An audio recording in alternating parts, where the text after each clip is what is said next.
గలతీలకు రాసిన పత్రిక 6వ అధ్యాయము 1 నుంచి 5 వచనాలు నేను చదువుతాను. ఒకసారి మీరు మీ పరిశుద్ధ బైబిల్ గ్రంథాలు తెరచి చూడండి. గలతీలకు రాసిన పత్రిక 6వ అధ్యాయం 1 నుంచి. సహోదరులారా, ఒకడు ఏ తప్పితములోనైనను చిక్కుకొనిన యెడల ఆత్మ సంబంధులైన మీలో ప్రతివాడు తానును శోధింపబడదునేమో అని తన విషయమై సూచుకొనుచు సాత్వికమైన మనసుతో అట్టి వానిని మంచిదారిని తీసుకొని రావాలను. ఒకని భారములో ఒకడు భరించి ఇలాగూ క్రీస్తు నియమమును పూర్తిగా నెరవేర్చుడి. ఎవడైనను వట్టివాడై ఉండి తాను ఎన్నికైన వాడనని ఎంచుకుని యెడల తన్ను తానే మోసపుచ్చుకును. ప్రతివాడును తాను చేయు పనిని పరీక్షించి చూచుకుని వలను. అప్పుడు ఇతరును బట్టి గాక తనను బట్టి అతనికి అతిశయము కలుగును. ప్రతివాడును తన బరువు తానే భరించుకును కదా. ప్రార్థన చేద్దాం. పరిశుద్ధుడైన ప్రభువా, మీ ఘనమైన నామమునకు వందనాలు. మీ దయలో మీ కృపలో ఈ పూట ఇదిగోనయ్యా నాతో మాతో మీరు మాట్లాడి మీ కృప చూపించమని, విన్న యొక్క వాక్యాన్ని మా జీవితాల్లో ఫలభరితంగా మార్చమని యేసు నామములో ఈ ప్రార్థన అడిగి వేడుకొనిచున్నాం తండ్రి, ఆమేన్. ఈ గలతీయులకు రాసిన పత్రిక ఈ 6వ అధ్యాయము మొదటి 5 వచనాల్లో ఏం జ్ఞాపకం చేస్తుందంటే, సంఘము ప్రేమతో కూడిన బాధ్యత జ్ఞాపకం చేస్తుంది. అసలు సంఘం అడుగుతున్న వారితో ఎలా ప్రవర్తించాలి, లేదా ఎలా బాధ్యత వహించాలన్న విషయాలు జ్ఞాపకం చేస్తున్నాయి. 5వ అధ్యాయము ఆత్మానుసారంగా నడవండి అని చెప్పి, మరి శారీరక కార్యాలు విడిచిపెట్టి ఆత్మఫలము కలిగి ఉండండి అనే విషయం మనం జ్ఞాపకం చేసుకున్నాం. మీకు గుర్తుంది కదా, ఆత్మఫలం ఏమనగా ప్రేమ, సంతోషము, సమాధానము, దీర్ఘశాంతము, దయాలత్వము, మంచితనము, విశ్వాసము, సాత్వికము, ఆశా నిగ్రహము. ఇవన్నీ కూడా ప్రతి క్రైస్తవుని యొక్క జీవితాల్లోనూ మరి ఒక ఫలముగా ఫలించేవారిగా ఉండాలనేది జ్ఞాపకం చేశాడు దేవుడు. అయితే ఇవి మన జీవితాల్లో ఫలించాలంటే ముందు శారీరక కార్యాలు అనబడుతున్నవి కూడా మనలో నుండి ఏం చేయాలి? విడిచిపెట్టాలి. అప్పుడే మనం ఎలా బ్రతకగలం అంటే ఆత్మానుసారంగా జీవించు.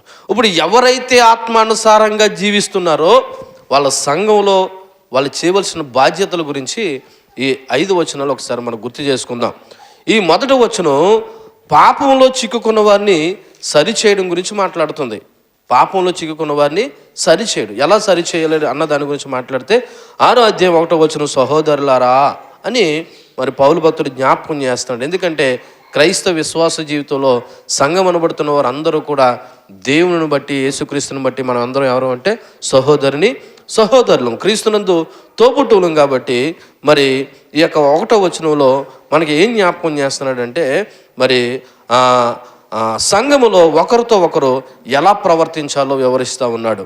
ఇక్కడ ప్రధానంగా పాపంలో చిక్కుకున్న సహోదరుని ఎలా ఆధ్యాత్మికంగా సహాయం చేయాలో చెప్తున్నాడు. పాపంలో చిక్కుకున్న ఒక సహోదరిని ఎలా ఆధ్యాత్మికంగా సహాయం చేయాలో చెప్తున్నాడు. అంటే ఈ సహోదరుడు కూడా ప్రభుని నమ్ముకున్నవాడే, సంఘంలో దేవుని యొక్క శరీరము రొట్టె వండబడుతున్న దాంట్లో పాలు పంపులు పొందుకుంటున్నవాడే. అయితే పాపంలో చిక్కుకున్నాడు, అనుకోకుండా పాపంలో చిక్కుకున్నాడు. అటువంటి సహోదరుడి విషయంలో ఒక సంఘము లేదా సంఘంలో ఉన్న తోటి సహోదరుడు ఎలా ప్రవర్తించాలన్నది ఈ మాట జ్ఞాపకం చేస్తుంది. ఒకడు ఏ తప్పిదంలోనైనా అంటే పాపంలో చిక్కుకున్న యెడల అది ఉద్దేశపూర్వకమైన పాపం కాకుండా, అంటే ఆయన కావాలని కాదు, పొరపాటున ఏం చేశాడంటే పాపంలో చిక్కుకున్నాడు. కాబట్టి ఆకస్మికంగా శోధనలో చిక్కుకుని పాపం చేసిన వాడిని లేదా అలా చిక్కుకొని కంటిన్యూ చేసిన వాడిని మనం గుర్తించి ఫస్ట్ ఏం చేయాలంటే సరి చేయాలి. ఇది సంఘం బాధ్యత. అసలు సంఘం బాధ్యత ఎలా చూడండి, వచ్చి వెళ్ళిపోవడము, కథ కార్యక్రమాలు చేసుకున్నప్పుడు తలా 1000 రూపాయలు వేసుకుని పనులు మనం ముందు పెట్టుకుని చక్క పెట్టుకోవడం, ఇది కాదు అసలైనటువంటి సంఘ బాధ్యత.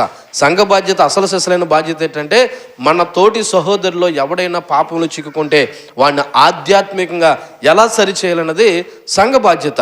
కాబట్టి ఈ రోజున క్రైస్తవులు కూడా పాపంలో చిక్కుకోవచ్చు. ఎందుకంటే ప్రభువుని నమ్ముకున్నంత మాత్రాన ఏ క్రైస్తవుడు కూడా పాపంలో చిక్కుకోడు అనడానికి ఏమీ లేదు. ఎందుకంటే మానవ దేహము మాంసం శరీరంతో ఉన్నంత వరకు క్రైస్తవుడు కూడా ఏమవుతాడంటే పాపంలో పడతాడు, పాపంలో చిక్కుకుంటాడు. అందుకే సంఘం ఏం చేయాలంటే ఒకరినొకరు మనం ఏం చేసుకోవాలంటే మరి సరి చేసుకోవాల్సినటువంటి అవసరత ఉంది. కాబట్టి నేడు క్రైస్తవుడిని నేను ఏ పాపం చేయను అని అనుకుంటే వాడు మోసపోతున్నాడని అర్థం. కాబట్టి నేను ప్రభువుని నమ్ముకున్నాను, నేను ఎప్పుడు పాపంలో పడిపోను అని అనుకోవడానికి వీలు లేదు. కాబట్టి మోసపోడకుండా ఎప్పటికప్పుడు ప్రతి వ్యక్తి వాక్యంతో సరిపోల్చుకోవాలి. దేంతో సరిపోల్చుకోవాలి? వాక్యంతో సరిపోల్చుకోవాలి. అలా సరిపోల్చుకోవడానికి జాగ్రత్త వహించాలి. ఎందుకంటే మరి వాక్యమే మనం ఏ విధంగా ఉన్నదని మనకి తెలియపరుస్తుంది. కాబట్టి ఒకవేళ ఎవడైనా పాపంలో చిక్కుకుంటే అటువంటి వారి విషయంలో ఆత్మ సంబంధులు ఎలా ప్రవర్తించాలో ఇక్కడ నోట్ దిస్ పాయింట్ ఏంటంటే ఆ సరి చేసేవాడు ఎవడై ఉన్నాడో తెలుసా? ఆత్మ సంబంధుడే. అంటే ఆత్మ ఫలం అనబడుతుందో 9 లక్షణాలు వాళ్ళు ఉన్నవాడు సరి చేయాలి. అర్థమవుతుందా? అంటే ఒక వ్యక్తిని మనం సరి చేయాలంటే ముందు మనం ఏమై ఉండాలి? ఆత్మ సంబంధులై ఉండాలి. ఆత్మ సంబంధులై అంటే ఆత్మ ఫలముతో నిండుబడి ఉండాలి. అటువంటి ఆత్మ సంబంధుడైన వాడు మరో వ్యక్తిని సరి చేయడానికి సరిపోతాడు. వాక్యం ఒకరినొకరు సరి చేసుకోమందని చెప్పేసి నీ కంటిలో ఉన్న దూలాన్ని ఎంచుకోకుండా పక్కోడు కంటిలో ఉన్న నలుసును మాత్రం తీయొద్దు. ఒక సరైన ఆత్మ సంబంధి ఒకవేళ పాపంలో చిక్కుకున్న వ్యక్తిని ఏ విధంగా చక్కదిద్దాలనే విషయం ఇక్కడ జ్ఞాపకం చేస్తుంది. ఇక్కడ ఆత్మ సంబంధాలు అంటే ఆత్మ గుణములు కలిగిన వారు ఈ బాధ్యత తీసుకోవాలి. ఆత్మ ఫల గుణములు కలిగిన వారు ఈ బాధ్యత తీసుకోవాలి. సంఘంలో అందరూ తీసుకోవడానికి వీళ్ళకి హక్కు లేదు, అధికారం లేదు. ఎందుకంటే తీసుకోవచ్చు, అందరూ తీసుకోవచ్చు, కానీ ఆ వ్యక్తి ఏమై ఉండాలి? ఆత్మ సంబంధై ఉండాలి. అంటే ఆధ్యాత్మికంగా బలమైన వారే ఉండాలి. ఒకసారి నేను మరలా చదువుతున్నాను 6వ అధ్యాయం 1వ వచనం. సహోదరులారా, ఒకడు ఏ తప్పితంలోనైనను చిక్కుకొని ఎడల ఎవరని రాయబడి ఉంది అక్కడ? ఆత్మ సంబంధులు. ఎవరు ఆత్మ సంబంధులు? ఇదిగో ఆత్మఫలం అనబడుతున్న 9 గుణాలు ఎవరి జీవితాల్లో ఉన్నారో వాళ్ళే ఆత్మ సంబంధులు. అటువంటి ఆత్మ సంబంధులు మీలో ప్రతివాడు, ఒకవేళ మీరు కూడా శోధింపబడతారని ఎరిగి, అని నిన్న ఆత్మఫలాలు కాబట్టి ఈ 9 గుణాలు నాలో ఉన్నాయి కాబట్టి నేను ఇంకా ఎప్పుడు శోధింపబడలేను, ఎప్పుడు పాపంలో పడిపోను అని అనుకోకుండా ఒకవేళ మనము కూడా శోధింపబడతామన్న విషయాన్ని ఇక్కడ జ్ఞాపకం చేసుకోవాలి. అంటే మరి ఇతరులను సరి చేయడానికి ఒకసారి మనం అర్హులైనప్పటికీ మరి అది తీర్పులా కాకుండా, అంటే అవతల వ్యక్తిని తీర్పు తీర్చే విధంగా కాకుండా మనం ఏం చేయాలంటే ఆత్మ సంబంధంగా వాళ్ళతో మనం మాట్లాడవలసిన అవసరత ఉంది. కానీ నేడు అందరూ తీర్పరలే. ఎందుకంటే మరి వాళ్ళు దొరికిపోయారు, నువ్వు దొరకలేదు. వాళ్ళు దొరికిపోయారు, నువ్వు దొరకలేదు. కాబట్టి అందరూ తీర్పర్ల కింద ప్రవర్తిస్తుంటారు. నిజానికి ఎవరు ఒక వ్యక్తిని సరి చేయాలంటే ఆత్మ సంబంధులైన వారు సంఘంలో ఉన్న వ్యక్తిని ఏం చేయాలా? సరి చేయాలి. సరి చేయొద్దని వాక్యం చెప్పట్లేదు, సరి చేయమని చెప్తుంది. అందుకే 6వ అధ్యాయం 1వ వచనం, సహోదరులారా మీలో ఎవడైనాను ఒకడు ఆధ్యాత్మికంగా తప్పిపోతే, అంటే పాపంలో చిక్కుకుంటే ఆ వ్యక్తిని ఎవరు సరి చేయాలంటే ఆత్మ సంబంధులైన వారు సరి చేయాలి. అందుకే ఆత్మ సంబంధులు అంటే తాను కూడా ఎటువంటి వాడో చూసుకోవాలి ఒక వ్యక్తి. అలా చూసుకుని సరి చేసుకునే శోధనలో వాడు కూడా పడకుండా జాగ్రత్త పడుతూ ఉండాలి. ఎందుకంటే మనం అందరము బలహీనులమే. ఒకసారి మనం కొరింథీయులకు రాసినటువంటి మొదటి పత్రిక 10వ అధ్యాయము 12వ వచనాన్ని ఒకసారి మనం చదువుదాం. కొరింథీయులకు రాసినటువంటి మొదటి పత్రిక 10వ అధ్యాయము 12వ వచనం ఏమని చెప్తుంది? తాను నిలుచుచున్నాడని తలంచుకున్నవాడు పడకుండానట్లు జాగ్రత్తగా చూచుకుని వలను. ఎవడైనాను ఒకరు నేను నిలిచి ఉన్నాను, నేను పడిపోను అని అనుకున్నవాడు వాడు పడకుండా ఏం చేసుకోవాలి? జాగ్రత్త చూసుకోవాలి. ఒక వ్యక్తిని అవతల వ్యక్తిని సరిచేసే క్రమంలో నేను ఎప్పుడూ పడిపోను ఆ పాపంలో అనుకోవడానికి లేదు. మీకు ముందే చెప్పాను, ఈ మానవ దేహంతో మనిషి ఉన్నంత వరకు ఆడు క్రైస్తవుడైనా ఎంత ఆత్మీయుడైనా పాపంలో పడిపోవడానికి అవకాశం ఉంది. అందుకనే సంఘం అవసరం, అందుకనే సహవాసం అవసరం. నాకు సంఘంతో పని లేదు, నాకు సహవాసంతో పని లేదు, నా మట్టుకు నేను నిలబడిపోగలను, నా మట్టుకు నేను పెర్ఫెక్ట్గా ఉండిపోగలను అనుకుంటే ఒకవేళ ఉంటే ఉండవేమో, కానీ ఎప్పటికప్పుడు పడిపోవడానికి అవకాశం ఉంది. అలా ఉన్నప్పుడు నిన్ను సరి చేయడానికి ఒక ఆత్మీయుడు అవసరం, ఒక నాయకుడు అవసరం, ఒక సహవాసం అవసరం. అందుకే సంఘంగా మనం అందరం కూడి దేవుని స్తుతిస్తూనే ఒకరినొకరు మనం ఏం చేసుకుంటూ ఉండాలంటే సరి చేసుకుంటూ ఉండాలి. అయితే ఎలా సరి చేయాలి? ఇక్కడ చాలా ప్రాముఖ్యమైన విషయం. రిస్టోరేషన్ అంటే ఆ వ్యక్తిని ఎలా సరి చేయాలి, ఎలా రిస్టోర్ చేయాలంటే ఆ వ్యక్తిని అంట సాత్వికంతో సరి చేయాలంట. ఎలా చేయాలంట అక్కడ రాయబడిన మాట ఒకసారి మీరు చూడండి. చిక్కుకుని ఎడల ఆత్మ సంబంధులైన మీలో ప్రతివాడు తానును శోధింపబడుదునేమని తన విషయమై చూసుకొనుచు సాత్వికమైన మనస్సుతో, అంటే కఠినంగా కాకుండా, నిందించే విధంగా కాకుండా, ప్రేమతో, ఓర్పుతో, బహిరంగంగా కాకుండా పర్సనల్గా వెళ్ళి, ఒకవేళ సహోదరి అయితే సహోదరి, సహోదరుడైతే సహోదరుడు, అమ్మ మన దేవుని పిల్లలము, మనము దేవుని ప్రభుని ఎరిగి సాక్షులుగా బ్రతకవలసిన వారము. ఒకవేళ నువ్వు తెలుసో తెలియకో ఈ పాపంలో ఉన్నావేమో, ఈ పాపం వల్ల జరిగిన అనర్థాలు ఎలాగుంటాయి, నష్టాలు ఎలాగుంటాయి, దేవుని పిల్లలుగా మనం ఈ రోజున మనకే కాదు శ్రమ తెచ్చుకోవడం, దేవుని కూడా అవమానం తెస్తామని అది ఎలా చెప్పాలంట? ప్రేమతో, ఓర్పుతో, సాత్వికంతో పర్సనల్గా మనం ఏం చేయాలంటే ఆ వ్యక్తిని సరి చేయాలి. అలా సరి చేయగలిగితే చూడండి, ఒకసారి మనం యాకోబు పత్రిక 4వ అధ్యాయం 19వ వచనం ఒకసారి మనం చదవండి. చాలా సందర్భాల్లో మీకు గుర్తు చేసిన 5వ అధ్యాయం 19వ వచనం. నా సహోదరులారా, మీలో ఎవడైనను సత్యం నుండి తొలగిపోయినప్పుడు మరి ఒకడు అతనిని సత్యమునికి మళ్లించిన ఎడల పాపిని వాడిని తప్పు మార్గం నుండి మళ్లించేవాడు మరణము నుండి ఒక ఆత్మని ఏం చేస్తున్నాడంట? రక్షించిన వాడు అవుతున్నాడంట.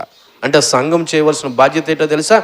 ఇదిగో ఆధ్యాత్మికంగా ఎవరితో వెళ్ళిపోతున్నారో, ఎవరు పాపంలో ఉన్నారో, ఎవరు లేకపోతే దేవునికి వ్యతిరేకమైన ఆయస్కరమైన క్రియల్లో ఉన్నారో అవన్నీ కూడా సంఘం ఏం చేయాలంటే సరి చేయాలి. మరి సరి చేయాలంటే ముందు సరి చేసేవాడు ఎలా ఉండాలి? ఆత్మ సంబంధుడై ఉండాలి. ఆత్మ సంబంధుడై ఉంటే సరిపోదు. నేను కూడా ఒకవేళ అటువంటి పాపంలో పడిపోతానేమని జాగ్రత్తగా చూసుకుంటూ ప్రేమతోనూ ఓర్పుతోనూ ఏం చేయాలంటే సరి చేయాలి. అలా సరి చేయగలిగితే ఒక పాపిని మనం ఎక్కడి నుండి తప్పించిన వారు అవుతుందో తెలుసా? మరణము నుండి తప్పించిన వారము అవుతామనే విషయాన్ని ఇక్కడ జ్ఞాపకం చేస్తున్నాడు. కాబట్టి ఎవరు కూడా గర్వంతో తీర్పు తీర్చే విధంగా సరి చేయకుండా ఒక ప్రేమతో ఒక పాడైన దాన్ని ఎంత జాగ్రత్తగా కడతామో. ఉదాహరణకి ఏదైనా ఒక పాడైపోయింది, ఒకవేళ ఒక గాజు సంబంధించిన వస్తువు ఏదైనా పగిలిపోయింది, దాన్ని మరలా వీలైతే బాగు చేయడానికి, సరి చేయడానికి ఎంత జాగ్రత్త పడతామో, ఒక ఆత్మీయుడు ఒకవేళ అనుకోకుండా పాపంలో చిక్కుకుంటే ఆ వ్యక్తిని కూడా మనం ఏం చేయాలంటే అంతే జాగ్రత్తతో ఏం చేయాలా? సరి చేసే ప్రయత్నం మనం చేయాలి. ఒక పాడైన దాన్ని ఎంత జాగ్రత్తగా మరమ్మతులు చేస్తామో పాపంలో పడిన వాడిని కూడా మళ్ళీ మనం సరైన మార్గంలో నిలబెట్టాలి. అది కూడా అతనికి పశ్చాత్తాపం తెచ్చే విధంగా మాట్లాడాలంట. ఏం తెచ్చే విధంగా? పశ్చాత్తాపం తెచ్చే విధంగా అంటే ఆ వ్యక్తికి ఆ పాపం వల్ల కలిగే నష్టం ఏటో, ఎంత తీవ్రతను కలుగు చేస్తుందన్న విధంగా వాడు గుర్తిరగాలి. పశ్చాత్తాపం తెచ్చే విధంగా ఇక్కడ ఒక వ్యక్తితో మనము మాట్లాడాలి. ఇక్కడ ఒక వ్యక్తిని సాత్వికమైన మనసుతో సరైన మార్గంలో పెట్టించడానికి గల ఉద్దేశము అతను శిక్షించాలని కాదు, అతన్ని పునరుద్ధరణ చేయాలని. ఏం చేయాలని? పునరుద్ధరణ అంటే ఏంటి? మరలా రిస్టోర్ చేయాలి. మళ్ళీ అంటే అర్థం ఏంటంటే ఆ పాడైపోయిన వ్యక్తిని లేదా ఆ పాపంలో చిక్కుకున్న వ్యక్తిని మళ్ళా సరైన మార్గంలో పెట్టడానికి ఈ వచ్చిన ఉద్దేశం తప్ప అతనికి తీర్పు తీర్చడానికి కాదు. ఇంకో విషయం కూడా చెప్తున్నాను. ఒకవేళ పొరపాటుని ఎవరైనా సంఘంలో ఆత్మీయులు ఎవరైనా ఒకవేళ పాపంలో చిక్కుకున్నప్పుడు ఆ వ్యక్తిని సరిచేసే క్రమంలో నువ్వు కూడా పడిపోకుండా చూసుకుంటేనే ఎప్పుడొకప్పుడు జీవితంలో పలానా వ్యక్తిని పలానా సమయంలో ఈ పాపంలో చిక్కున్నప్పుడు సరిచేసాననే గర్వంతో, అహంకారంతో ఆ వ్యక్తిని గురించి మరి ఎక్కడ నువ్వు కూడా ఏం చేయకూడదు? చెప్పకూడదు. ఆ పాపం నీకే తెలిసింది, లేకపోతే నీ దృష్టికి వచ్చింది. ఆ వ్యక్తిని సరిచేసే క్రమంలో నువ్వు గొప్పడు అనుకోకూడదు. ఆ తర్వాత వచ్చిన అదే చెప్తుంది మనకి. అయితే ఈ వచనంలో మనం నేర్చుకోవాల్సిన విషయాలు అంటే ఇక్కడ సంఘం యొక్క ప్రధాన బాధ్యత కనిపిస్తుంది. ఏంటి ఆ ప్రధాన బాధ్యత అంటే మన తోటి సహోదరులు ఎవడైనా పాపంలో చిక్కుకుంటే ఆ వ్యక్తిని ప్రేమతో, సాత్వికంతో, ఓర్పుతో సరిచేసేటువంటి అతి ప్రధానమైనటువంటి బాధ్యత సంఘానికి ఉంది. అది కూడా ఆత్మీయులకి ఉంది. రెండోది ఏంటంటే ఈ క్రియ ద్వారా ఐక్యత, ప్రేమ పెంచుతుంది. ఇలాగా ఒక వ్యక్తిని సరిచేయడం వల్ల, పునరుద్ధరించడం వల్ల మళ్ళీ ఏం పెరుగుతుందంట? ఐక్యత పెరుగుతుంది, దేవుని ప్రేమ కూడా పెరుగుతుంది. అనుకుంటాడు అవతల వాడు, ఏంటి ఈ అన్న నా గురించి అంత శ్రద్ధ తీసుకుంటున్నాడు, అంత పట్టించుకుంటున్నాడు అంటే ఇది దేవుని ప్రేమ అనే విషయం కూడా వాళ్ళకి ఏమవుతుంది? అర్థమవుతుంది, ఐక్యత వస్తుంది. మూడోది, క్రైస్తవ సమాజంలో జవాబుదారీతనం చాలా ముఖ్యమండి. అనుకోవచ్చు, నా గురించి నీకెందుకు అని అన్నాడంటే అది క్రైస్తవుడు కాదు, అది సంఘమో కాదు. సంఘములో ఏమున్నా తెలుసా? జవాబుదారీతనం ఉంది. అంటే ఏంటి తెలుసా? ఒకరినొకరు పట్టించుకోవాలి. ఒకరి యొక్క తప్పుదాల విషయంలో ఒకరు ఏం చేయాలి? బాధ్యత వహించాలి. ఒకసారి మనం ఉదాహరణకి గలతీయులకు రాసిన పత్రిక 2వ అధ్యాయం 11వ వచనంలో పౌలు భక్తుడు ఒకసారి చూడండి. ఇక్కడ 11వ వచనం, అయితే కేఫా అంతియోకు వచ్చినప్పుడు అతడు అపరాధిగా తీర్చబడు గనుక నేను ముఖాముఖిగా అతన్ని ఎదిరించి తిని యాలయనగా యాకోబు నద్దు నుండి కొందరు రాకమనుపు అతడు అన్ని జనులతో భోజనం చేయుచుండును కానీ వారు రాగానే సున్నతి పొందిన వారికి భయపడి ఏం చేశాడు? వెనక్కి తీసి వేరే అయిపోయాడు. అప్పుడు వెంటనే పౌలు ఏం చేశాడు? పేతుర్ని ఏం చేశాడండి? గద్దించాడు. అయితే అక్కడ బహిరంగంగా గద్దించవలసిన అవసరం వచ్చింది కాబట్టి గద్దించాడు. అయితే ఇక్కడ గద్దింపు ముఖ్యము. ఎందుకు గద్దింపు ముఖ్యం అంటే పేతురు లాంటి పెద్దన్నయ్యే ఒకవేళ దారి తప్పితే తర్వాత పరిస్థితి ఏమైపోతుంది అంటే, ఇప్పుడు అయ్యో ఈయన పేతురు గారు పెద్ద పాస్టర్ గారు, నేను కాక మొన్న రక్షింపబడ్డాను, మరి నేను చెప్తే ఆయన ఏమని అనుకుంటాడో అని పౌలు అనుకున్నాడా? అనుకోలేదు. ఆత్మీయులు, సంఘము, సహవాసము ఒకరినొకరు ఏం చేసుకోవాలంటే సరి చేసుకోవాలి, పునరుద్ధరించుకోవాలి. నాకు నువ్వు చెప్పకపోయి నీకు నేను చెప్పకపోతే నువ్వు ఎప్పుడు సరి చేసుకోగలుగుతావు? కాబట్టి సంఘానికి ఉన్న అతి ప్రాముఖ్యమైన బాధ్యత ఏంటంటే, ఒకవేళ మన సహోదరులు ఎవడైనాను తప్పిపోతే వాడిని చాలా ప్రేమతో, ఐక్యతతో, సమాధానంతో సరిచేసేటువంటి ప్రాముఖ్యత మనకి ఉన్నది. ఇది సంఘంలో జవాబుదారీతనాన్ని గుర్తు చేస్తూ ఉంది. ఇది మొదటి వచనం. రెండవ వచనం చూసినట్లయితే, ఒకని భారాలు ఒకడు భరించి ఇలాగూ క్రీస్తు నియమములను పూర్తిగా నెరవేర్చుడి. ఇక్కడ క్రైస్తవ నియమం గురించి మాట్లాడుతున్నాడు. ఏ నియమం అండి? క్రైస్తవ నియమము. ఈరోజున సంఘానికి లేనటువంటిది, అసలు సంఘం అర్థం చేసుకోలేకుండా ప్రవర్తిస్తున్నది ఈ రోజున ఒకటి పొరపాటు ఇక్కడ కనబడుతుంది. అది మన జీవితంలో పొరపాటు, కానీ దేవుడు ఇక్కడ ఒక నియమం చెప్తున్నాడు. ఆ నియమం ఏంటంట? అక్కడ రాయబడిన మాట, ఒకని భారాలు ఒకడు ఏం చేయాలంట? ఇప్పుడు సంఘంలో ఎంతమంది ఉన్నారు? 50 మంది ఉన్నారు అనుకో, 50 మంది ఒకరి భారాలు ఒకరు ఏం చేయాలంట? అలా భరించడం అంట క్రీస్తు నియమం అంట. అక్కడ రాయబడిన మాట మీరు గమనించారు లేదో? ఈ నియమాన్ని ఎవరు పెట్టారు? మరి క్రీస్తు నియమాన్ని నువ్వు పాటించట్లేదంటే నువ్వు ఎవరు కాదన్నమాట. క్రైస్తవుడు కాదు, నువ్వు సంఘమే కాదు, అసలు ఫస్ట్ క్రైస్తవుడు కాదు, సంఘంలో మనిషి కూడా కాదు. ఈ క్రీస్తు నియమము, క్రీస్తు నియమాన్ని నువ్వు గౌరవించకపోతే ఇంక నువ్వు దేవుని బిడ్డ ఎలా అవుతావు? ఇది గమనించవలసిన ఏంటంటే, క్రైస్తవులు ధర్మశాస్త్రం కింద లేరు, క్రీస్తు నియమం కింద ఉన్నారు. గలతీయులకు రాసిన పత్రిక అదే చెప్తుంది. మనం దేని కింద లేము? ధర్మశాస్త్రం కింద, లోక అన్యాచారాల కింద లేము. ఎవరి కింద ఉన్నాము? మనము క్రీస్తు కింద ఉన్నాము. మరి క్రీస్తు కింద ఉంటే ఆ నియమం ఏంటో తెలుసా? ఇది ప్రేమతో కూడిన నియమము. దేనితో కూడిన నియమము?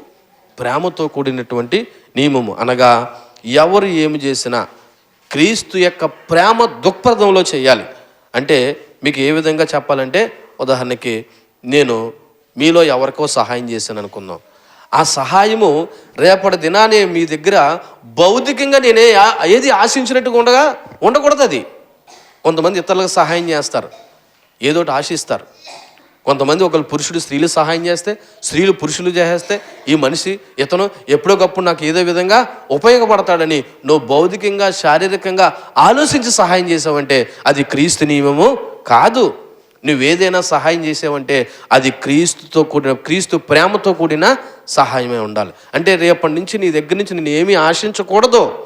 అలా ఆశించకుండా చేసేదే క్రీస్తు నియమము, ప్రేమతో కూడినటువంటి నియమము. ఇది క్రైస్తవ సమాజంలో పరస్పర మద్దతు యొక్క ప్రాముఖ్యత గురించి చెప్తా ఉంది. అంటే మనం సంఘంలో ఒకరినొకరం భారాలు భరించుకోవాలని ఇక్కడ చెప్తూ మాట.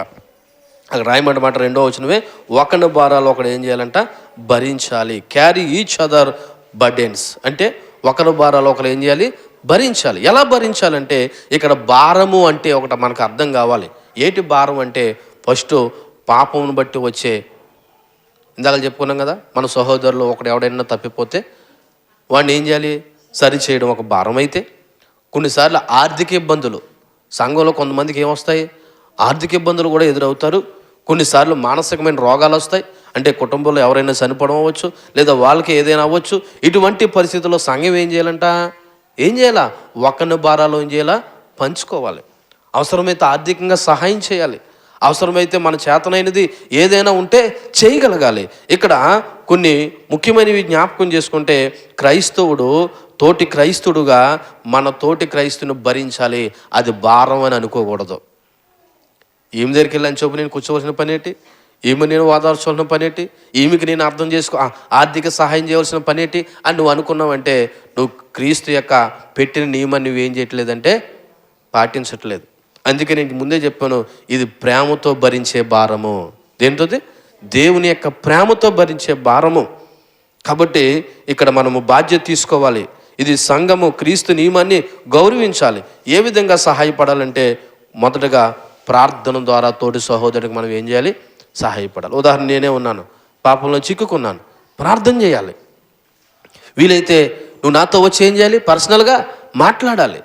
పశ్చాత్తాపం చెందే విధంగా నన్ను నువ్వు ఒప్పింపు చేసే విధంగా మాట్లాడాలి. అయితే ప్రార్థన ద్వారా సహాయం చేయాలి, కొన్నిసార్లు ఆర్థికంగా సహాయం చేయాలి, కొన్నిసార్లు మంచి సలహాలు ఇవ్వడం ద్వారా కూడా మనం ఏం చేయాలి?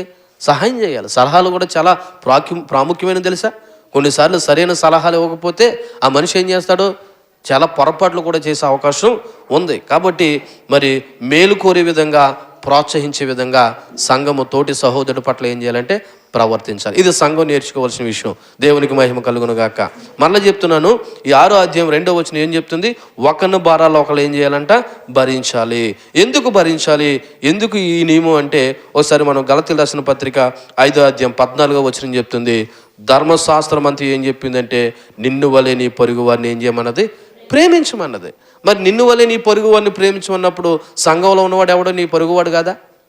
నీ పక్కన కూర్చున్నవాడు ఎవరు? నీ పొరుగువాడు కదా? ఈ సంఘంలో ఉన్నటువంటి 30 కుటుంబాలు ఎవరో నీ పొరుగువారు కదా? ఇప్పుడు నిన్ను నువ్వు ఎలా ప్రేమించుకుంటావు, ఈ పొరుగు వారిని కూడా ఎలా ఏం చేయాలి? ప్రేమించాలి. అలా ప్రేమించట్లేదంటే నువ్వు క్రీస్తు నియమం కింద లేవు. ఒకరి భారాలు ఒకటి నువ్వు భరించట్లేదంటే నువ్వు క్రీస్తు నియమం కింద లేవు. ఒకళ్ళ కష్ట నష్టాల్లో ఒకటి నువ్వు భరించట్లేదంటే నువ్వు క్రీస్తు నియమం కింద లేవు. కాబట్టి ఇక్కడ చాలా మనం జాగ్రత్త వహించవలసిన అవసరం ఉంది. అంతేకాదు మత్తయి సువార్త 22వ అధ్యాయము 39వ వచనం కూడా ఏం జ్ఞాపకం చేస్తుందో ఒకసారి చూడండి. మత్తయి సువార్త 22వ అధ్యాయము 39వ వచనం, నిన్ను వలె నీ పొరుగువాణ్ణి ప్రేమించునన్నదే 2వ ఆజ్ఞ అని చెప్తున్నాడు. మొదటి ఆజ్ఞ ఏంటి? ఇదిగో నీ పూర్ణ హృదయంతో, నీ పూర్ణ ఆత్మతో, నీ పూర్ణ మనసుతో నీ దేవుడైన యెహోవాను ప్రేమించాలి. రెండోది నీ పొరుగువాన్ని ప్రేమించాలి. ఇలా చూడండి, మనం అందరము దేవుని పిల్లలుగా ఒకటి దేవుని ప్రేమించాలి, అదే రూపంలో దేవుని రూపంలో చేయబడ్డ మన పొరుగువారిని కూడా ఏం చేయాలి? అంటే ఇక్కడ ప్రేమలో దైవత్వం కనబడాలండి. ప్రేమలో ఏం కనబడాలి? దైవత్వం కనబడాలి. ప్రేమించమన్నారని చెప్పేసి లోక సంబంధమైన ప్రేమ కాదు, ఇది దైవికమైన ప్రేమ. అందుకే చెప్పాను, ఇది క్రీస్తు నియమము. దేవునికి మహిమ కలుగును గాక. ఒక విషయం చెప్పమంటారా?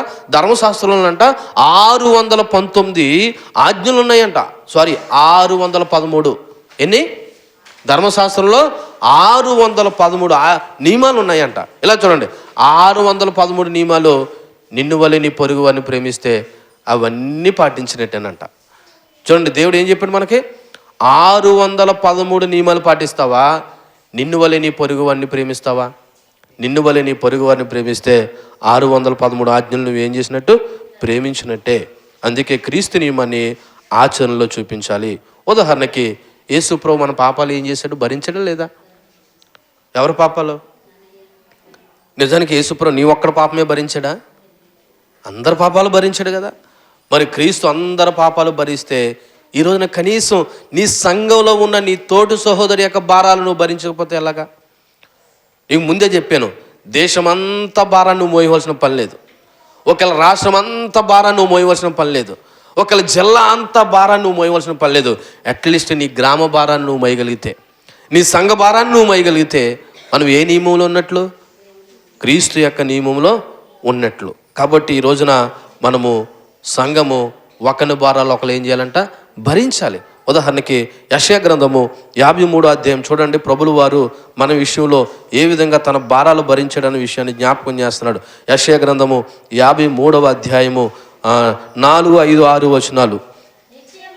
నిశ్చయముగా అతడు మన రోగాలు భరించును, మన వ్యసనాలు వహించును. ఆయనను మొత్తబడిన వానుగాను, దేవుని వలన బాధింపబడిన వానుగాను, శ్రమనొందిన వానుగాను మనం అతను ఎంచితిమి. మన అతిక్రమకీలను బట్టి అతడు గాయపరచబడును, మన దోషాలు బట్టి నలగొట్టబడును. మన సమాధానార్థమైన శిక్ష అతని మీద పడును, అతను పొందిన దెబ్బల చేత మనకి స్వస్థత కలుగుతున్నది. ఇవన్నీ యేసుక్రీస్తు మన కొరకు భరించిన భారాలు. నా వైపు చూడండి, యేసుక్రీస్తు మరి మనందరి కొరకు భరించిన భారాలు అయితే నువ్వు ఒక సంఘంగా నీ తోటి సహోదరుని విషయంలో నువ్వు కూడా ఏం చేయాలి? ఆ భారాన్ని భరించాలి. నాకెందుకు వచ్చిన కర్మ? నేను ఆవిడకి భారాన్ని ఎందుకు భరిస్తాను? ఇప్పుడు ఒకరికైనా ఎవరికైనా బాగోలేనప్పుడు మనం ఏం చేయాలి? వెళ్ళి భరించాలి. ఈ మధ్యకాలంలో నేను చూశాను, కొంతమంది నచ్చితేనే పరామర్శించడానికి వెళ్తున్నారు. ఆ వ్యక్తి నచ్చకపోతే ఏం చేయట్లేదు, పరామర్శించడానికి వెళ్ళట్లేదు. అంటే నీలో ఏమీ లేదనమాట, క్రీస్తు నీమేం లేదు. ఈ సంఘం అనుకున్నప్పుడు, ఈ 30 కుటుంబాలు అనుకున్నప్పుడు, ఇందులో ఏ ఒక్కరి యొక్క పాపభారంలో ఉన్నా, ఆర్థిక ఇబ్బందుల్లో ఉన్న, రోగాలతో ఉన్నా అందరూ ఏం చేయాలి, భరించాలి. నీకు నచ్చితే అటో గట్టించుకొని అక్కడ దాకా వెళ్తాను అని, ఒకళ్ళు నచ్చకపోతే నేను వెళ్ళడం మానేస్తానంటే నీలో ఇంకా ద్వేషం ఉంది, అసూయ ఉంది, కుళ్ళు ఉంది, కుతంత్రం ఉంది. నువ్వు క్రీస్తు బిడ్డవు కాదు. నువ్వు ప్రేమిస్తే అందరిని ఎలా ప్రేమించాలి, సమానంగా ప్రేమించాలి. లోక సంబంధమైన నియమాలతో నీకు పని లేదు. మనమందరూ ఏ నియమం కింద ఉన్నాం, క్రీస్తు నియమం కింద ఉన్నాం. ఇది సంఘము ఒకటే, దేవునిలో కడగబడిన రక్తం చేత కొనబడిన సంఘం అయితే, నువ్వు కూడా అందులో కొనబడినవాడు, కడగబడినవాడు అయితే నీలో కూడా ఏ నియమం ఉండాలంటే క్రీస్తు నియమం ఉండాలి. అందులో భాగంగానే ఈ రోజున పాపంలో పడినవాడిని సరిచేయడానికి ఒక భారాన్ని మనం తీసుకుంటున్నాం, ఒక బాధ్యత మనం తీసుకుంటున్నాం. ఈ 2వ వచనం మనకి ఏం గుర్తు చేస్తుందంటే, క్రీస్తుని అర్థం చేసుకుని క్రీస్తు ప్రేమను ఇతరులకు పంచాలి. ఎవరిని అర్థం చేసుకోవాలి, యేసుక్రీస్తుని అర్థం చేసుకోవాలి. యేసుక్రీస్తు యొక్క ప్రేమ ఏంటో నీకు అర్థం కాకపోతే నీ పొరుగువాటి పట్ల కూడా ఆ ప్రేమను నువ్వేం చేయలేవు, తెలియపరచలేవు, పంచలేవు. 2వది, ఇతరులకు సేవ చేయడం ద్వారా ఆధ్యాత్మికత పెరుగుతుందంటండి. ఇతరులకు సేవ చేయడం ద్వారా ఏం పెరుగుతుందంట, నువ్వు అనుకోవచ్చు, ఆ మనిషికి నేను సేవ చేస్తే నాకేం వస్తుంది, ఆ మనిషికి సహాయం చేస్తే నాకేం వస్తుంది, ఆ వ్యక్తికి ఆర్థికంగా నేను ఉపయోగపడితే నాకేం వస్తుంది అంటే, ఇదిగో నీలో ఆధ్యాత్మికత పెరుగుతుంది, నీలో క్రీస్తు ప్రేమ పెరుగుతుంది. 3వది, సంఘము ఒక కుటుంబం లాంటిదంటండి. సంఘము ఒక కుటుంబం లాంటిది. నీ 4 పిల్లలు లేదా నీ 2 భార్యాభర్తలు, నీ 2 పిల్లలు కలిపి ఒక కుటుంబమే కాదు, సంఘం అంతా ఒక కుటుంబము. కాబట్టి ఇప్పుడు ఏం చేయాలంటే, ఒకని భారాలు ఒకడు భరించండి, ఇలాగ క్రీస్తు నియమాన్ని పూర్తిగా నెరవేర్చండి అని రాయబడి ఉంది అక్కడ. ఇప్పుడు ఒకడి భారాలు ఒకడు భరించకపోతే నువ్వు క్రీస్తు నియమాన్ని ఏం చేయట్లేదు అనమాట, భరించట్లేదు. అలా భరించట్లేదంటే నువ్వు క్రీస్తు సంఘం కాదు, ఏదో సంఘం అంతే, ఏదో సంఘం అంతే, ఏదో పేరు పెట్టుకున్నాం కదా, అలా ఒక చర్చి పేరు పెట్టుకుని నడిచిపోతున్న సంఘం తప్ప, నిజానికి నిజమైన క్రీస్తు సంఘం ఒకరి భారాలు ఒకరు ఏం చేస్తాయంట, భరిస్తాయి. అందులో పాపంలో సరిచేసే బాధ్యత, భారము ఉంది. ఒకవేళ ఆర్థికంగా ఇబ్బందులు గురైతే ఆ వ్యక్తిని ఆదరించే బాధ్యత ఉంది, మంచి సలహాలు ఇచ్చే బాధ్యత ఉంది. లేకపోతే ఒకవేళ ఏ విధంగా మనం సహాయం చేయగలమో ఆ విధంగా సహాయం చేసి ఒకళ్ళ భారాలు ఒకరు ఏం చేయాలంటే మనము భరించాలి. అదే అసలు సిసలైన నిజమైన సంఘము అనే విషయం మనము జ్ఞాపకం చేసుకుందాం. దేవునికి మహిమ కలుగును గాక.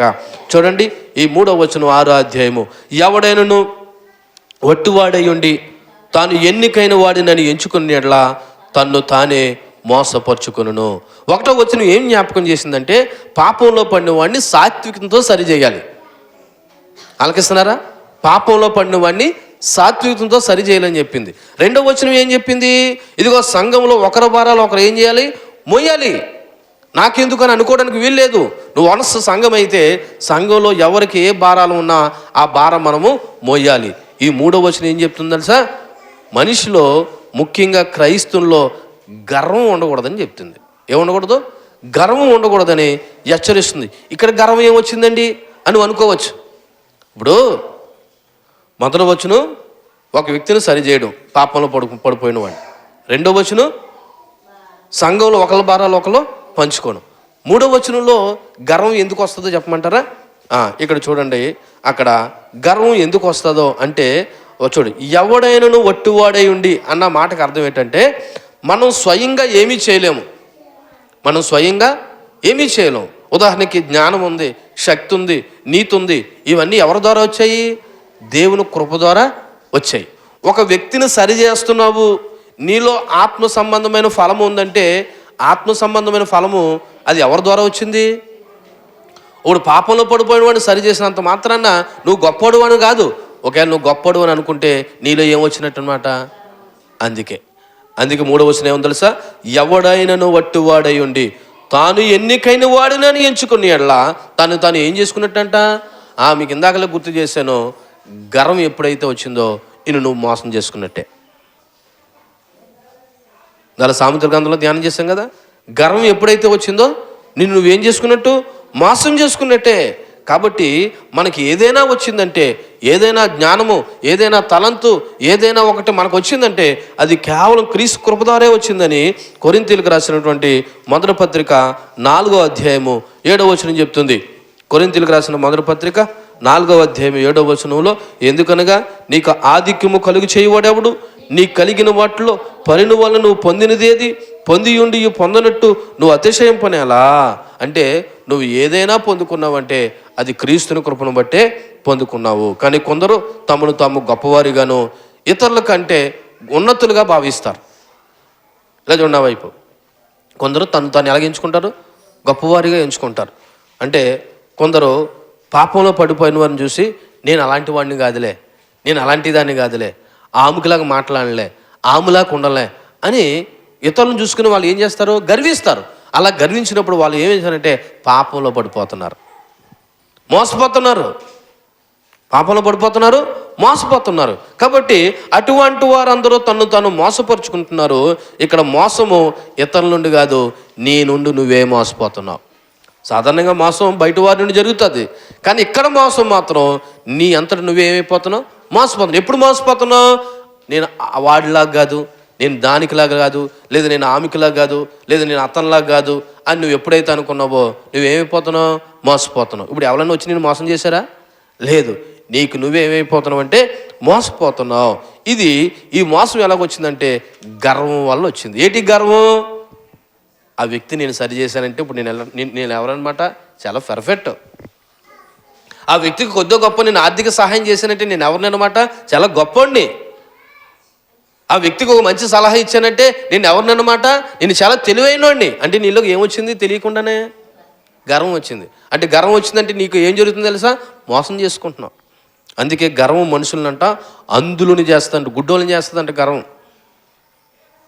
మనిషి తన సొంత బలహీనతలను పాపాలను కనిపించలేనట్టుగా గర్వం చేస్తుందంట. తన సొంత పాపాలను కూడా ఏం చేయాలి, కొన్నిసార్లు గుర్తించలేని విధంగా గర్వము గుడ్డోళ్ళని చేస్తుందంట. ఇది ఆధ్యాత్మిక మార్గంలో చాలా ప్రమాదకరం. అంటే దేవుని పిల్లలుగా ఇటువంటి మనసు, ఇటువంటి గర్వం చాలా ప్రమాదకరము. ఎందుకంటే గర్వం అంట దేవుని కృపను అడ్డుకుంటుందంట. నీలో కానీ గర్వం ఉంటే ఏమట్టుకుంటుందంట, దేవుని కృపను. ఒకసారి యాకోబు పత్రిక 4వ అధ్యాయము 6వ వచనం చూడండి.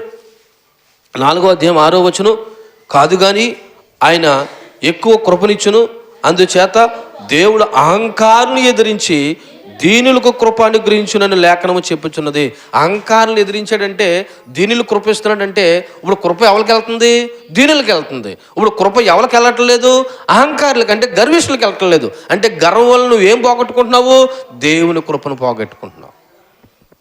కాబట్టి ఎవడైనాను వట్టువాడునై ఉండి తానేదో గొప్పోడని అనుకోవద్దని ఈ 3వ వచనం జ్ఞాపకం చేస్తుంది. ఎవడైనాను వట్టువాడేండి తాను ఎన్నికైన వాడనని ఎంచుకోవద్దు. ఒకవేళ ఎంచుకుంటే తను ఏం చేసుకుంటాడంట, మోసము చేసుకుంటున్నాడు. ఈ వచనము పై 2 వచనాలతో అనుసంధానం చేస్తే పాపంలో పడిన సహోదరుని సరిచేసిన, ఇతరుల భారాల్లో పంచుకున్నా నేను మంచోడిని, నా అంతటా మరొకటి ఎవడో లేడు అనుకునే సందర్భం వస్తుంది. కాబట్టి ఎవడో గర్వించొద్దు, అలా మోసపోవద్దని ఈ 3వ వచనం చెప్తుంది. అంతేకాదు కొన్నిసార్లు ఇతరుల్ని సరిచేసిన వారైనా లేదా ఇతరులకి సహాయం చేసిన వారైనా కూడా పాపానికి గురయ్యే అవకాశం ఉంది. అందుకే 1వ వచనంలో ముందుగానే చెప్పాడు, ఎవరినైనా నువ్వు సాత్వికంతో సరిచేసే ముందు నువ్వు కూడా అటువంటి పాపంలో పడిపోతావేమో అని గ్రహించే సరిచేయమని చెప్పాడు. కాబట్టి ఇతరులను సరిచేశాను, ఇతరుల సహాయం చేశాను కాబట్టి నేను ఎప్పుడు పాపంలో పడిపోను అని అనుకోవడానికి వీలు లేదు. అలాగా ఎవరైతే సరి చేసుకుంటూ సరి చేస్తూ ఉంటారో వాళ్ళు వినయవంతులండి. ఎవరండి వాళ్ళు, వినయవంతులు. ఎందుకంటే సామెతల గ్రంథం 29వ అధ్యాయము 23వ వచనం ఒకసారి చూడండి. సామెతల గ్రంథము 29వ అధ్యాయము 23వ వచనం చూడండి ఒకసారి. 23వ వచనం, యమని గర్వము వాడిని తగ్గించును, వినయ మనసుకుడు ఘనతనొందెను. అపోస్తల కార్యాలు 20వ అధ్యాయము 19వ వచనం కూడా ఒకసారి చూడండి. అపోస్తల కార్యాలు 20వ అధ్యాయము 19వ వచనం, యూదుల కుట్ర వల్ల నాకు శోధనలు సంభవించినను కన్నీళ్లు విడిచుచు పూర్ణమైన వినయభావంతో నేను ఎలాగూ ప్రభుని సేవించుచుంటునో మీకే తెలియను. అంటే పౌలుకి యూదుల వల్ల ఏం వచ్చిందంట, కుట్రలు వచ్చాయంట, కుతంత్రాలు వచ్చాయంట. అయినా ఏం చేశాడంట, ఆయన వినయభావంతో దేవుణ్ణి ఏం చేశాడంట, సేవించాడంట. కాబట్టి ఎవడైతే తగ్గించుకుంటాడో, ఎవడైతే వినంతో ఉంటాడో వాడు పాపంలో పడిపోకుండా ఉండడానికి అవకాశం ఉంది. అందుకే ప్రతి వారు ఈ విధంగా ఉండాలి. ఎలాగుండాలి? యాకోబు పత్రిక 1:22 ఉన్నట్టు, యాకోబు పత్రిక 1:22 ఏముందంటే, మీరు వినువారు మాత్రమై ఉండి మిమ్మల్ని మీరు మోసపుచ్చుకొనకుండా వాక్య ప్రకారం ప్రవర్తించువారే ఉండండి. అప్పుడు నీలో వినయం ఉంటుంది, విధేయత ఉంటుంది.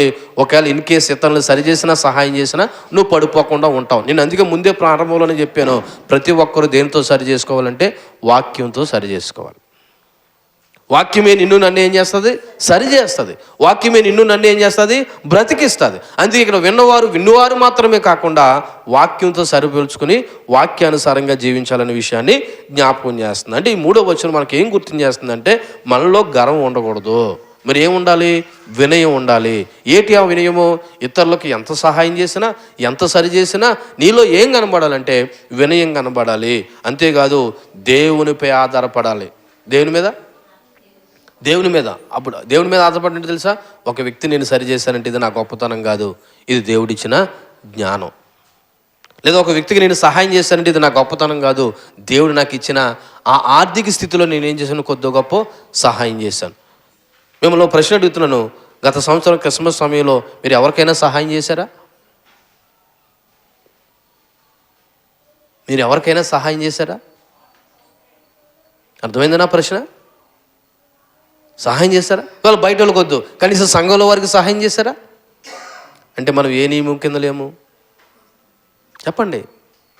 క్రీస్తు నియమం కింద లేవు. అంటే క్రిస్మస్ అంటే మీకు ఏం అర్థమైంది? నీ మట్టుకు నువ్వు తినేయడం అర్థమైంది. సరి చేయడమే కాదు, సహాయం కూడా ఏం చేయాలి? మనం కలిగి ఉండాలి. అంతేకాదు మనం క్రీస్తు స్వభావాన్ని కలిగి ఉండాలి. ఏ స్వభావాన్ని?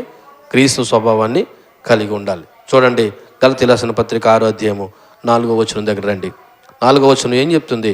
ప్రతి వాడును తాను చేయు పనిని పరీక్షించి చూచుకున్న వాళ్ళను, అప్పుడు ఇతరును బట్టి కాక తనను బట్టి అతనికి అతిశయము కలుగును. అంటే ఈ 4 మనం ఏం జ్ఞాపకం చేస్తుందంటే స్వయం పరిశీలన. ఏంటి? స్వయం పరిశీలన. 1 పాపంలో చిక్కుకున్న వారిని సాత్వికంతో సరిచేయను. 2 ఒకళ్ళ భారాలు ఒకళ్ళ ప్రేమతో మోయుడు. 3 గర్వంతో ఉండొద్దు. 4 స్వీయ పరిశీలన, స్వయం పరిశీలన. ఇక్కడ ఎవరో వచ్చి పరిశీలన చేయకూడదు, నిన్ను నువ్వే పరిశీలన చేసుకోవడం. ఎలాగా ఆ పరిశీలన చేసుకోవడం అంటే ఇక్కడ రాయబడిన మాట, ప్రతివాడు తను చేయు పనిని పరీక్షించి చూసుకున్న వాళ్ళను. విశ్వాస అయితే ఇలా చూడండి, విశ్వాస అయితే ఇతర విశ్వాసుల కంటే నేను మంచివాడిని అనుకుని, ఒకవేళ సేవకుడైతే ఒకవేళ ఇతరుల పరిచర్య కంటే నాది గొప్ప పరిచర్య అని అనుకోకూడదు. విశ్వాస అయితే ఇతరులతో పోల్చుకొని నేను గొప్ప విశ్వాసనని, ఒకవేళ సేవకుడైతే ఇతరుల పరిచర్యలతో పోల్చుకొని నా పరిచర్య గొప్పదని అనుకోకూడదు. మరి అనుకుంటే అది గర్వానికి దారితీస్తుందని మనం ముందే విన్నాం కదా. ఇది దేవుని చిత్తానికి అడ్డమవుతుంది. దేవుని చిత్తానికి ఏమవుతుంది? అడ్డమవుతుంది. అందుకే ఈ వచనం గర్వాన్ని ఎలా అధిగమించాలో చెప్తుంది. గర్వాన్ని ఎలా అధిగమించాలో చెప్తుంది. అది కూడా ఆచరణాత్మకంగా మనం ఆలోచన చేస్తే ఎవడికి వాడు తన్ను తాను ఏం చేసుకోవాలంట? పరీక్షించుకోవాలి. అయితే కొన్నిసార్లు ఒకని ప్రవర్తన వాడి దృష్టికి ఎలా కనపడుతుంది అన్నది సామెతల గ్రంథంలో సరైనదిగా కనబడుతుంది అని ఉంది. అందుకే ఎవడకు వాడు తను పరీక్షించుకోవడం అనే మాటకు అర్థం ఏంటంటే, ప్రతి ఒక్కడు వాక్యం దగ్గరకు వచ్చి తను తాను ఏం చేసుకోవాలా? పరీక్షించుకోవాలి. పక్క వాళ్ళు చెప్పవలసినంత అవకాశం నువ్వు ఇవ్వకూడదు. నువ్వే వాక్యం దగ్గరకు వచ్చి ఏం చేయాలి? పరీక్షించుకోవాలి. ఎలా పరీక్షించుకోవాలంటే, ప్రతి క్రైస్తవుడు తన జీవితము లేదా తను చేస్తున్న పనులు, ఉద్దేశాలు దేవుని వాక్యంతో పరీక్షించుకోవాలని కొరింథీయులకు రాసినటువంటి 2వ పత్రిక 13:5 చెప్తుంది. కొరింథీయులకు రాసినటువంటి 2వ పత్రిక 13:5 ఏమని చెప్తుంది? మీరు విశ్వాసం గలవారై ఉన్నారో లేదో మిమ్మల్ని మీరే శోధించుకొని చూచుకుని మిమ్మల్ని మీరే పరీక్షించుకోండి. మీరు భ్రష్టులు కాని ఎడల యేసుక్రీస్తు మీలో ఉన్నాడని మిమ్మల్ని గురించి మీరే ఎరగరా. అంటేటి? నువ్వు భ్రష్టత్వంలో ఉన్నావో లేదో దాన్ని బట్టి నువ్వు క్రీస్తువా అని కాదో అర్థమవుతుంది.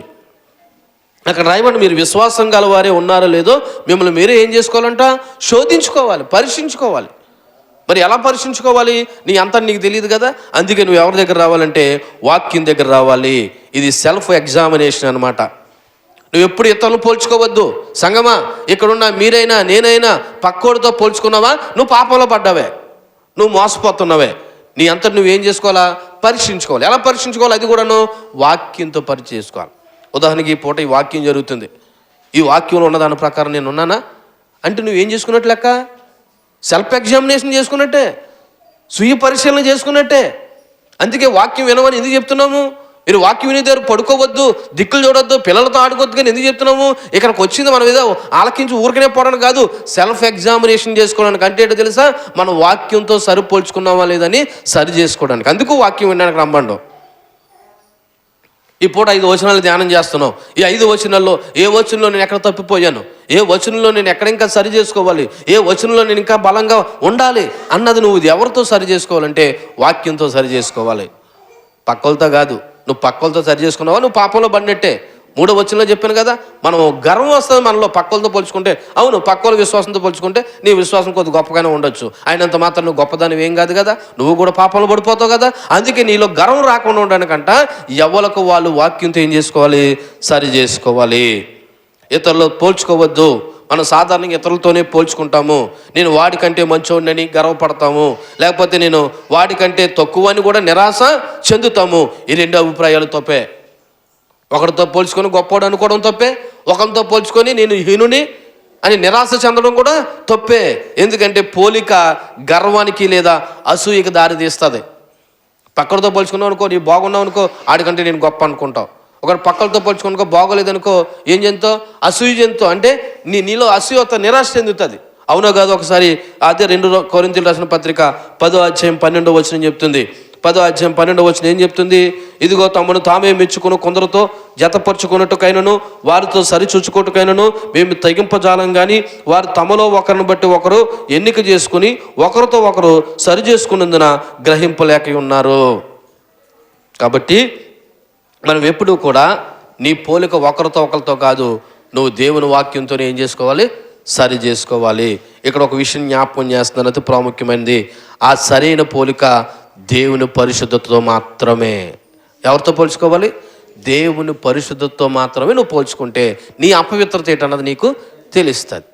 ఎందుకని ఏ మనుషులతో పోల్చుకున్నా అందరూ ఎటువంటి వారు? పాపం చేసి దేవుడు అనుగ్రహించి మహిమను పొందలేకపోయిన వారే. కాబట్టి నువ్వు మనుషులతో పోల్చుకోకూడదు, దేవుని పరిశుద్ధతతో పోల్చుకోవాలి. అప్పుడు నీలో గర్వం రాదు, నిరాశ రాదు. దేవుని కృప వల్లనే నీలో సంతృప్తి కలిగి తనకు తానే అతిశయించటం మాని పైగా దేవుని పట్ల విశ్వాసం విధేయత కలిగి ఉంటావు. ఎవరితో పోల్చుకుంటే? దేవుని యొక్క పరిశుద్ధతతో పోల్చుకుంటే. ఒకవేళ ఇతరులతో పోల్చుకుంటే గర్వం వస్తుంది, దేవునితో పోల్చుకుంటే కృతజ్ఞత చెల్లిస్తావు. ఇతరులతో పోల్చుకుంటే ఏమొస్తుంది? గర్వం వస్తుంది. దేవుని పరిశుద్ధతో పోల్చుకుంటే నువ్వు కృతజ్ఞతాస్తుతులు చెల్లిస్తావు. ఏమని? ప్రభా, ఈ స్థితి నేను కలిగి ఉన్నానంటే అది కేవలం నీ వల్లనే. అది ఏదైనా అవ్వచ్చు, ఆధ్యాత్మిక స్థితి అవ్వచ్చు, శారీరక స్థితి అవ్వచ్చు, మానసిక స్థితి అవ్వచ్చు, ఆధ్యాత్మిక స్థితి అవ్వచ్చు, సామాజిక స్థితి అవ్వచ్చు. ఒకవేళ ఈ స్థితిలో నువ్వు మెరుగైన స్థానంలో ఉంటే అది ఎవరి వల్లని? దేవుని వల్లనే విషయం నీకు అర్థమైతే నువ్వేం చెల్లిస్తావు తెలుసా? దేవునికి కృతజ్ఞతాస్తుతులు చెల్లిస్తావు. లేకపోతే నీలో గర్వమే వస్తుంది. అందుకే ఎవడికి వాళ్ళంట ఏం చేయాలంటే ఎవడికి వాడు సరి చేసుకోవాలి. ఎవడికి వాళ్ళు ఏం చేసుకోవాలి? సరి చేసుకోవాలి. అందుకే 4వ వచనం, ప్రతి వాడు తను చేయు పనిని పరీక్షించి చూచుకోవడం వలన అప్పుడు ఇతరులను బట్టి కాకుండా తనను బట్టి తాను ఏం చేస్తాడంటే అతిశయం కలుగును, అతిశయం కలుగును. సో ఈ వచనం మనం స్వీయ పరిశీలన అంటే ఇతరులతో పోలిక లేనిది, ఇతరులతో పోల్చుకోవద్దనే విషయం జ్ఞాపకం చేస్తున్నాడు. రెండోది వ్యక్తిగత జవాబుదారీతనం. ఏంటండి? వ్యక్తిగత. ఇందాక 3వ వచనంలో 1వ వచనంలో చెప్పాను, సంఘం ఒకరితో ఒకరితో ఏం కలిగి ఉన్నది? జవాబుదారీతనం కలదు. అంటే ఇక్కడ ఉన్న వాళ్ళు ఒకరికి ఏం కలిగి ఉండాలా? జవాబుదారు. ఇంకా ఇప్పుడు అడగచ్చు, నువ్వు నన్ను ఎందుకు అడుగుతున్నావు అని నువ్వు అడగడానికి అక్కర్లేదు. అలాగే నువ్వు కూడా నువ్వు నన్ను ఎందుకు అడుగుతున్నావు అనడానికి అక్కర్లేదు. ఎందుకంటే సంఘంలో ఒకరికి ఏం కలిగి ఉన్నావు? జవాబుదారు. కానీ ఈ 4వ వచనం ఏం చెప్తుంది తెలుసా? వ్యక్తిగత జవాబుదారీతనం. ఏంటండి? వ్యక్తిగత జవాబుదారీతనం. మూడోది గొప్పలు చెప్పుకుంటే అది క్రీస్తు వల్లనే తప్ప సొంత ప్రయత్నం వల్ల కాదని గుర్తిరగాలి. ఒకవేళ నువ్వేళ ఏదైనా గొప్పలు చెప్పుకుంటే అది ఎవరి వల్ల అని చెప్పాలి? క్రీస్తు వల్లని తప్ప నీ సొంత ప్రయత్నాల వల్ల కాదని నువ్వు తెలుసుకోవాలి. ఇది 4వ వచనం మనకి బోధిస్తున్న విషయం. చివరగా 5వ వచనాన్ని కూడా జ్ఞాపకం చేసుకుందాం. 5వ వచనం, ప్రతి వాడును తన బరువు తానే భరించుకొని వలెను కదా. Question mark. ప్రతివాడు తన బరువును తానే ఏం చేసుకోవాలా? భరించుకొని వలెను కదా. అంటే ఎందుకంటే ఎవరి వ్యక్తిగత సాధారణ బాధ్యతలు తీర్పు దినాన్న వారే జవాబుదారీతనం. మొదటి వచనం ఏం చెప్పిందంటే, సంఘములో మన సహోదరుల్లో ఎవడైనా పాపంలో చిక్కుకుంటే వాడిని సాత్వికంతో ఏం చేయాలి? సరిచేయాలి. అది ఒక రకంగా సంఘ బాధ్యత. రెండోది, ఒకరి భారాలు ఒకరు మోయడం కూడా సంఘ బాధ్యత. మూడోది ఏం చేయాలి? ఎవడైనా నేను గొప్పోడని ఏం చేసుకోకూడదు? తలంచుకోకూడదు. అంటే గర్వం నీలో ఉండకూడదు. ఇది నువ్వు వ్యక్తిగతంగా నువ్వు నేర్చుకోవాల్సిన విషయం. 4వది ఏం చెప్పాడు? ప్రతివాడు ఎవడికి వాడు ఎవరితో పోల్చుకోవాలా? దేవునితోనూ వాక్యంతో పోల్చుకోవాలి తప్ప నీతో పోల్చుకోకూడదు. ఇప్పుడు 5వ వచనం ఏం చెప్తున్నాడంటే, ప్రతి వ్యక్తిగత బాధ్యత గురించి చెప్తున్నాడు. ఏంటండి వ్యక్తిగత బాధ్యత. ఏంటి వ్యక్తిగత బాధ్యత? ఇలా చూడ వైపు మీకు అర్థమైన చెప్తాను. నేనే ఉన్నాను, సేవా బాధ్యతలు చాలా చక్కగా నిర్వర్తిస్తున్నాను, కానీ వ్యక్తిగత బాధ్యత మాత్రం ఏం చేయట్లేదు, నిర్వర్తించ. ఇప్పుడు నేను పాస్ ఆఫ్ ఫెయిలా? చెప్పండి అమ్మా. మీరు సంఘంలో ఉన్నారు, సేవా బాధ్యతలు చాలా చక్కగా నిర్వర్తిస్తున్నారు, కానీ మీ వ్యక్తిగత బాధ్యతలు మీరు ఏం చేస్తున్నారు? మర్చిపోతున్నారు. అంటే నువ్వు పాస్ ఆఫ్ ఫెయిలా? అందుకే ఇక్కడ ప్రతి వాడును మొదట అక్కడ రాయబడిన మాట, తన బరువు తానే భరించుకోవాలను కదా. అంటే ఒక సేవకునిగా నేను సేవలో ఎంత గొప్పగా సేవ చేసినా నా వ్యక్తిగత బాధ్యతను నేను దేవుని నుండి తప్పించుకోలేను. అంటే నేను చేసే ప్రతి దానికి లెక్క ఎవరు అడుగుతారు? దేవుడు నన్ను అడుగుతాడు. నువ్వు ఎంత బాగా సేవ చేసావు అన్నది పక్కన పెడితే, నువ్వు వ్యక్తిగతంగా ఎంత పరిశుద్ధంగా ఉన్నావు అన్నది కూడా దేవుడు ఎవరు అడుగుతాడు? నన్ను అడుగుతాడు. కాబట్టి ఇక్కడ ఏ ఒక్కరూ కూడా వ్యక్తిగత బాధ్యతల నుండి తప్పించుకోలేరు.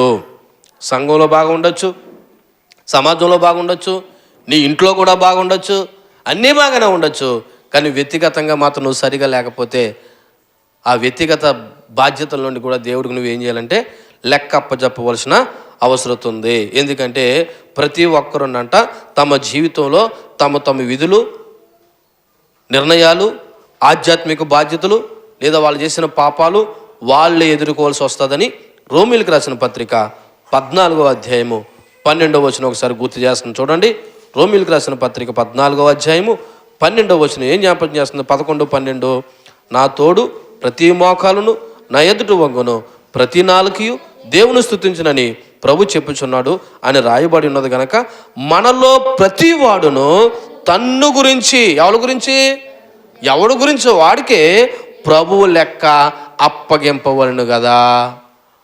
అంటే ఇక్కడ ఉన్న మనం అందరం కూడా ఒకవేళ కుటుంబంలో ఒక తల్లిగా, ఒక తండ్రిగా, ఒక అన్నగా, లేకపోతే ఒక తమ్ముడిగా, ఒక అక్కగా, ఒక చెల్లిగా, అది కుటుంబంలో బాధ్యత.